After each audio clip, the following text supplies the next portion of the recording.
Before we continue, I'd like you to elaborate on that one point. Why do you think they are so much in demand? What is it about Ta-Nehisi Coates or Ibram X. Kendi? What is it about their message that makes them in such demand, in your opinion?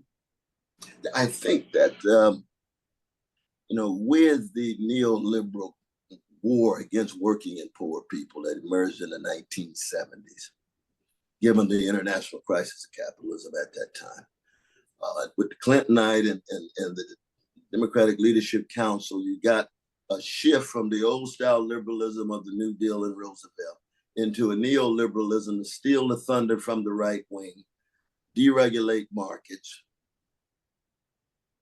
expedite military venturism abroad, and to view all issues of race, gender, sexual orientation as part and parcel of a neoliberal project that is confined to Black folk and others in the professional managerial classes. And so you completely shut out the plight of poor people and working people of all colors. And that began to really escalate as we move toward the Obama. And Obama is as you point out in your chapter. I mean, you and I are one of the few folk who read every word of Rising Star by David Garrow, because that was another 1,200 pages. But of course, that got pushed out quickly by the powers that be. Obama's people and others pushed that out completely, bookstores and everything, because it was just too serious in terms of his truth telling. But the answer to your question, though, so what has happened is the neoliberal backdrop has become almost a natural given in talking about race. So all you can do is talk about representation of Black folk in high places.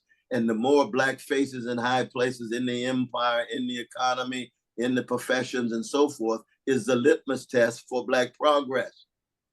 So not a mumbling word about mass incarceration, not a mumbling word about Black folk in the hood, but dealing with decrepit schools and indecent housing, and then dealing with market-driven guns and market-driven drugs and the devastating impact that has on people's lives, especially in poor and working class contexts, you see.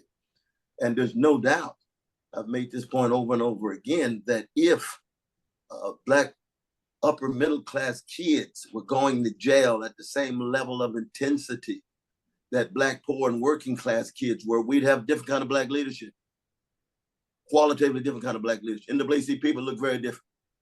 Mm-hmm. Urban League look very different. So that class issue becomes fundamental, becomes crucial in terms of understanding how it is that somebody could write about race, write about anti-racism. And of course, we all want to be anti-racist. We're just talking about how you understand it. That is the morally desirable position. You make the point over and over again. Anti-racism is something you're deeply committed to. That's why you got Paul Robeson looking at you every day. That's why Du Bois means so much. But the question becomes, how do you understand that in relation to looking at the world through the lens of poor and working people, the wretched of the earth that Fanon talked about? And that leads toward an indictment of neoliberal discourses about race and gender and sexual orientation.